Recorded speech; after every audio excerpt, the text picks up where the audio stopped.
Hello everybody and welcome to another episode of Storytime with Uncle Monkey. I am your Uncle Monkey, and today's story is the Cask of Amontillado.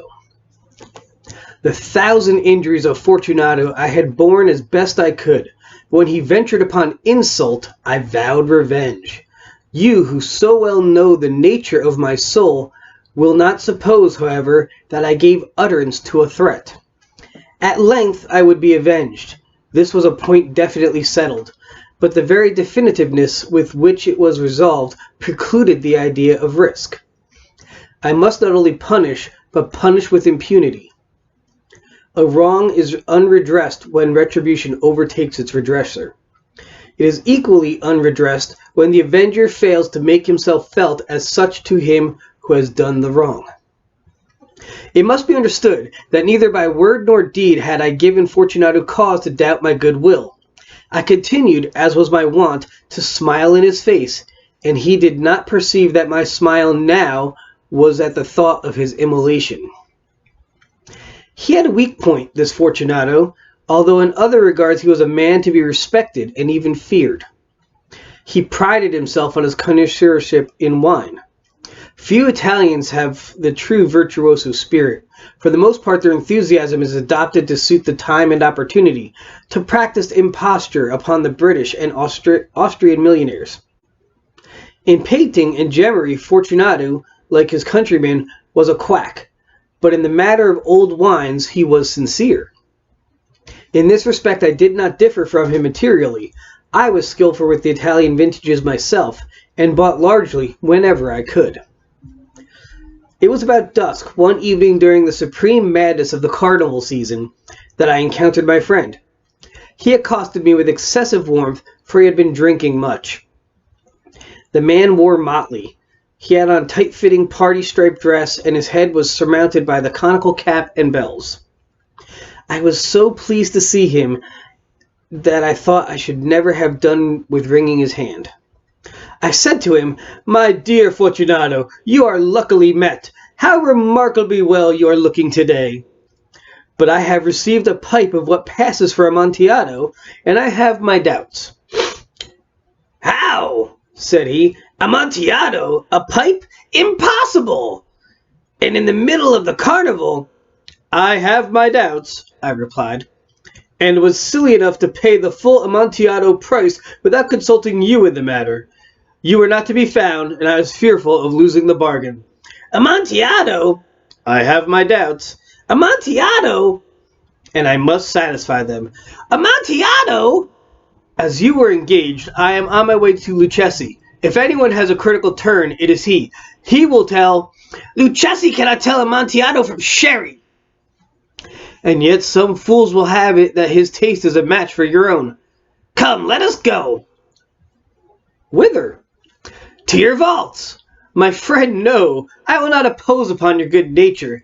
I perceive you have an engagement. Lucchesi—" "I have no engagement. Come."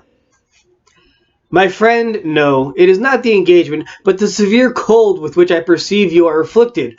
The vaults are insufferably damp. They are encrusted with nitre." "Let us go, nevertheless. The cold is merely nothing. Amontillado, you have been imposed upon, and as for Lucchesi, he cannot distinguish sherry from Amontillado." Thus speaking, Fortunato possessed himself of my arm. Putting on a mask of black silk, and drawing a roquelaire closely about my person, I suffered him to hurry me to my palazzo.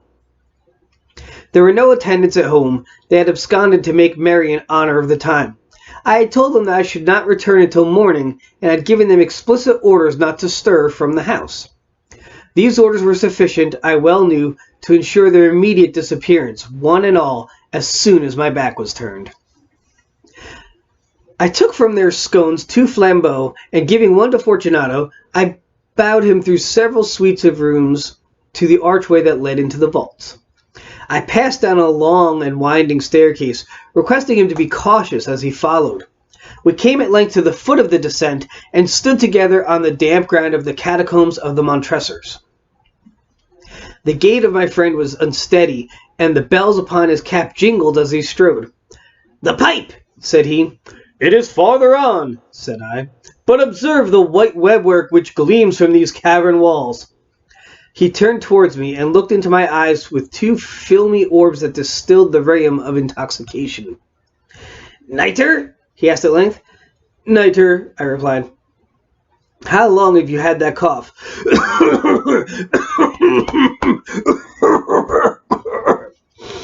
My poor friend found it impossible to reply for many minutes. "It is nothing," he said at last. "Come," said I with decision, "we will go back. Your health is precious. You are rich, respected, admired, and beloved.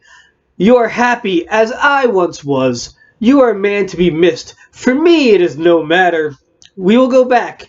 You will be ill, and I cannot be responsible. Besides, there is Lucchesi." "Enough," he said. "A cough is a mere nothing. It will not kill me. I shall not die of a cough." "True, true," I replied, "and indeed I had no intention of alarming you unnecessarily. But you should use all proper caution. A draught of this Medoc will defend us from the damps." He knocked off the neck of a bottle which I drew from a long row of its fellows that lay upon the mould. "Drink," I said, presenting him the wine. He raised it to his lips with a leer. He paused and nodded to me familiarly, while his bells jingled. "I drink," he said, "to the buried that repose around us." "And I to your long life." He again took my arm, and we proceeded. "These vaults," he said, "are extensive." "The Montressors," I replied, "were a great and numerous family." "I forget your arms." "A huge human foot d'or in a field of azure. The foot crushes a serpent rampant whose fangs are embedded into the heel." "And the motto?" "Nemo me impune laceat." "Good," he said. The wine sparkled in his eyes, and his bells jingled. My own fancy grew warm with the Medoc. We had passed through walls of piled bones, with casks and puncheons intermingling, into the inmost recesses of the catacombs. I paused again, and this time made bold to seize Fortunato by an arm above the elbow. "The nitre," I said. "See, it increases. It hangs like moss upon the vaults. We are below the river's bed. The drops of moisture trickle among the bones. Come, we will go back ere it is too late. Your cough—" "It is nothing," he said. "Let us go on. But first, another draught of the Medoc." I broke and reached him a flagon of De Grave. He emptied it at a breath. His eyes flashed with fierce light. He laughed and threw the bottle upwards with a gesticulation I did not understand. I looked at him in surprise. He repeated the movement, a grotesque one. "You do not comprehend?" he said. "Not I." "Then you are not of the Brotherhood." "How?" "You are not of the Masons."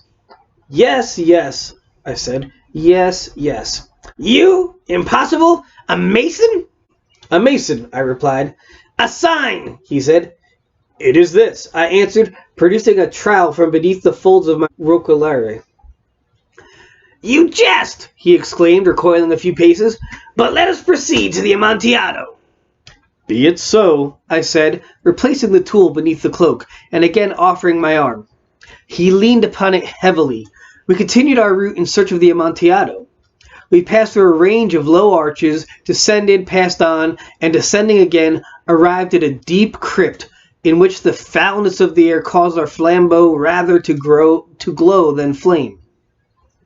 At the most remote end of the crypt there appeared another less spacious. Its walls had been lined with human remains, piled to the vault overhead in the fashion of the great catacombs of Paris. 3 sides of this interior crypt were still ornamented in this manner. From the fourth the bones had been thrown down and lay promiscuously upon the earth, forming at one point a mound of some size. Within the wall thus exposed by the displacing of the bones, we perceived a still interior recess, in the depth of about 4 feet, in width 3, in height 6 or 7. It seemed to have been constructed for no especial use in itself, but formed merely the interval between 2 of the colossal supports of the roof of the catacombs, and was backed by one of their circumscribing walls of solid granite. It was in vain that Fortunato, uplifting his dull torch, endeavored to pry into the depths of the recess. Its termination the feeble light did not enable us to see. "Proceed," I said. "Herein is the Amontillado. As for Lucchesi—" "He is an ignoramus," interrupted my friend, as he stepped unsteadily forward, while I followed immediately at his heels. In an instant he had reached the extremity of the niche, and finding his progress arrested by the rock, stood stupidly bewildered. A moment more I had fettered him to the granite. In its surface were two iron staples, distant from each other about 2 feet horizontally.